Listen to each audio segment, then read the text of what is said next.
Here we have a transit into the StarLine S9 alarm system, arms and disarms direct from the car key, but in order for it to disarm you must have a Bluetooth tag present at all times, even to start the vehicle. So I'll just show you the shock tilt in motion. If I give it a light impact, you get worn away. I'll just give it another worn away shock. This will then ping a notification to your phone, let you know that someone's tampering with your vehicle. And then if you give it harder impacts, it'll go to full trigger. Very loud alarm system.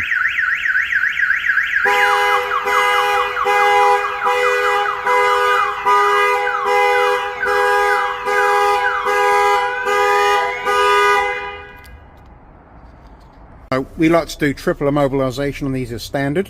So I'll just show you. The tags are in the bag, so if I put the ignition on, the valet button's solid blue to let the owner driver know that the vehicle will not start.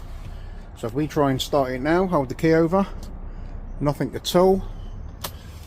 With that action, the owner has just now received a text message to let him know he's trying to start the vehicle without a pin code or tag.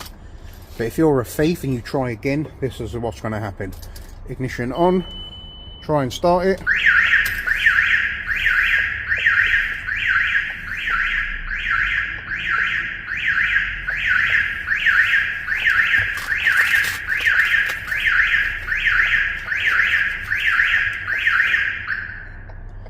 Show it the tag, now it disarms the system, and we're ready to start. So that's triple immobilisation with an extra feature, so if you leave the vehicle unlocked and someone tries to start it, get call notifications and full alarm trigger.